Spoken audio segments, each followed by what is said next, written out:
fa irosa ao anatina hetsika goavana ny firaisakinan'ny syndicat eto Madagasikara ny voalohan'ny volana May avy zao, voalohan'ny volana May izay hanamariana ny fetin'ny asa izy ity. Sehatra maro tokoa mantsy no isehon'ireo karazana tsindry azo lena eo amin'ireo mpiasa malagasy izay tsy mifanaraka loatra amin'ny asan'ny vola raisina manginy fotsiny ny tsy fanajana ny zon'ny mpiasa antony nanaovana ireo karazana fitakiana samihafa izany amin'ny voalohan'ny volana May avy zao. Nambaran'ny syndicaliste fa maro ny fampiretana ny mpiasa ary karama tsy mendrika azy no raisiny ankamaroan'ny mpiasa malagasy.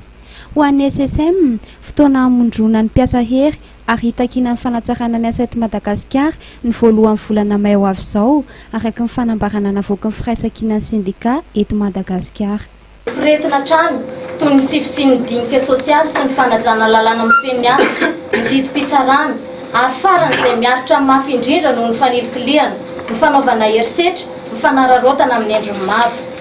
Sika mpiasa malagasy dia anisan'ireo izay tena hiara-ny antso izay maro karazana ary manampitrotraka izany izay ny baribary tatoato ny fanaovan'ireo tompon'andraikitra kolikoly amin'ny endriny maro izay entina mitehana ny zontsika.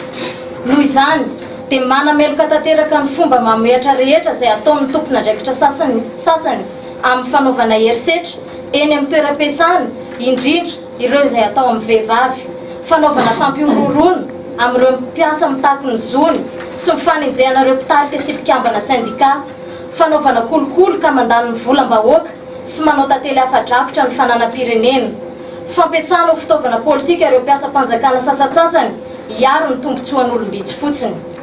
Takinay arak'izany ny fanaovana fanadihadiana lalina momba ireny tranga ireny sy ampiarana ny lalàna ho amin'ireo miopefy. Takinay koa ny amerenana mitandro ny filaminana ny tena andraikiny izay hiaro ny vahoaka sy mifananany fa tsy hoerim-pamoretana. Na izany azy dia manana ny tanjany sika mpiasa indrindra noho ny fisian'ny syndicat izay zo apetraka ireo fifanarahana iraisam-pirenena.